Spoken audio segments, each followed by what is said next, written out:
What do we think's wrong with existing funds? Most existing funds are actually closet index trackers. The average fund manager doesn't think that the biggest threat to their career is losing you money. They think the biggest threat to their career is deviating from the index, because they can't be criticised if they stick somewhere close to the index. They're too diversified, basically. They own too many shares. Now, portfolio diversification is something that it clearly is of benefit to investors. So what do I mean by too diversified? There's a man called Harry Markowitz who in 1952 got a Nobel Prize for economics for proving the benefits of portfolio diversification. But you have to look carefully at what he said. He didn't say that unlimited diversification was a benefit. If you look at a market, and this is actually the US market for a period of years, you can see that we've measured on the vertical axis risk, or the variation in a share from in terms of share price variation, and you can see on the horizontal axis we've got the number of stocks.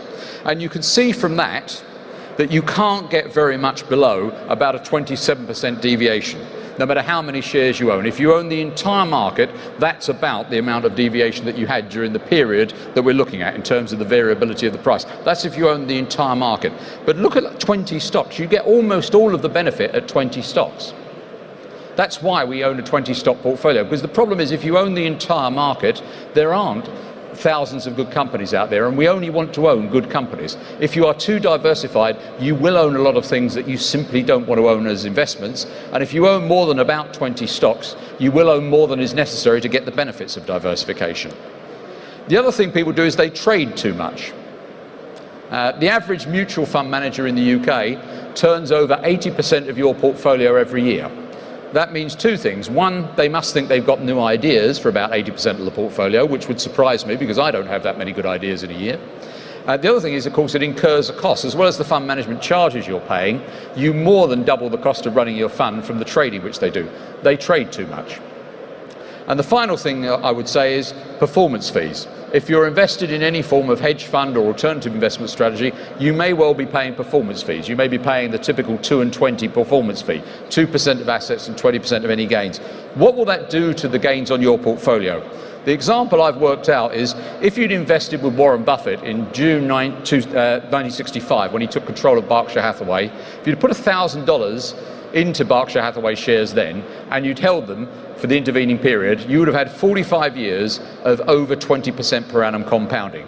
Your $1,000 would now be worth about $4.4 million, which is clearly a great performance.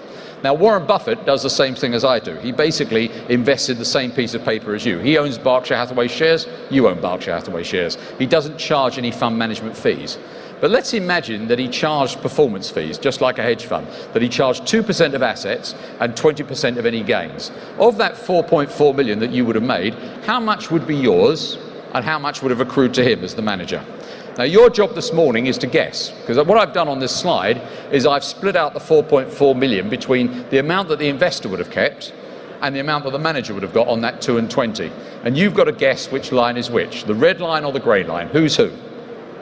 And the answer is you, the investor, would have had the grey line. You would have had about $400,000 at this point, and the fund manager would have made it away with $4 million.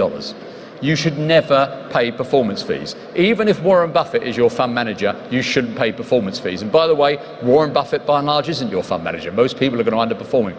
That's what a performance fee does to the amount of the gains that you're going to get. So what's wrong with existing funds? As I say, most of them are closet index trackers. They take diversification too far, farther than you need. They trade too much, and they charge you performance fees which take too much of your gains. The bottom line is that you suffer.